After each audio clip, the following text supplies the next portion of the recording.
चुनावी सभा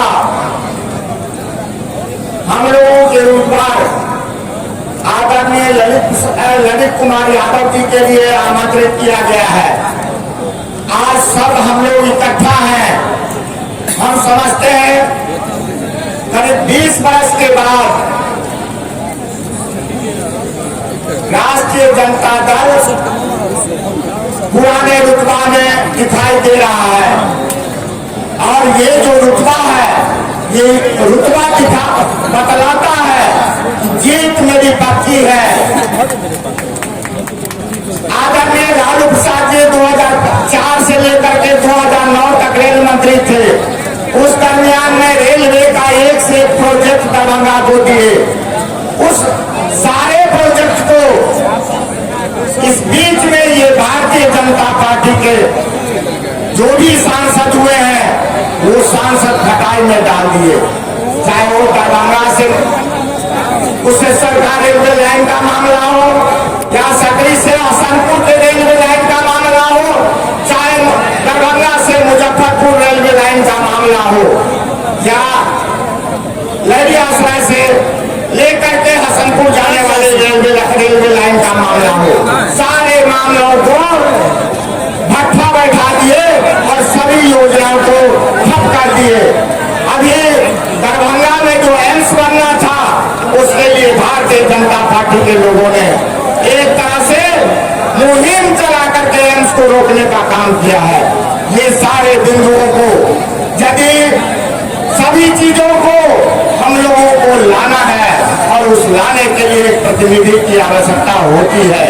अभी हमारे मंच पर दरभंगा से हमारे उम्मीदवार आदरणीय ललित कुमार यादव जी है और मधुबनी से हमारे उम्मीदवार मोहम्मद अली हसरत फातमी साहब है। ये वही शक्ति है। जब आदरणीय लालू प्रसाद जी थे तो ये सब लोग उनके चहेते थे और आज भी चहेते हैं। मैं आप लोगों से आग्रह करना चाहता हूं जो उनके आगे बढ़ाए हुए योजनाओं को लागू करने के लिए सभी लोग मिल करके यदि दोनों व्यक्तियों को हम लोग वोट देते हैं और विजयी बनाते हैं तो निश्चित तौर से ये लोग जब संसद में जाएंगे और हमारी सरकार जब केंद्र में बनेगी तो निश्चित रूप से इन सब योजनाओं को फल मिलेगा। आज यहाँ के सांसद इसी भूमि पर अलगा के कहते थे जो एम्स यहाँ बनेगा, लेकिन एम्स को बनाने में जितनी बाधाएं डालनी हो वो डालने का काम किया है और दरभंगा में अभी तक एम्स का जो सही रूपरेखा होना चाहिए वो नहीं हो पाया है।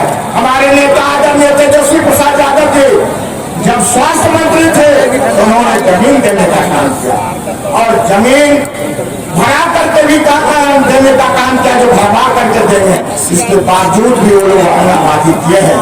ये सब चीजें आपके ज्ञान संज्ञान में है और पिछला चुनाव भी 2020 का चुनाव हमारे नेता अपने मुद्दे पर लड़े थे। पहला मुद्दा था जो सिंचाई, कमाई, दवाई, सुनवाई, कार्रवाई वाली सरकार देंगे और 10 लाख युवाओं को रोजगार देंगे, उनके घोषणा पत्र में था।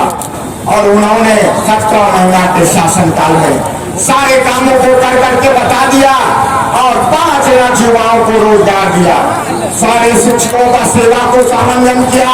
ये सब चीजें तेजस्वी प्रसाद यादव जी के नेतृत्व में हुआ है। इसलिए इस बार आदरणीय हमारे नेता जो इस जन संकल्प लेकर के आए, जन वचन लेकर के आए हैं, वो 24 जन वचन में से मुख्य बिंदु है जो 30 लाख युवाओं के लिए जो केंद्र में खाली पद पड़ा हुआ है उसको तो देंगे ही, साथ ही साथ 70 लाख अर्थात कुल मिलाकर के 1 करोड़ पद सूचित करके अपने युवाओं को रोजगार देने का काम करेंगे। आप 17 महीना में दे चुके हैं जो 5 लाख युवाओं को रोजगार दिए।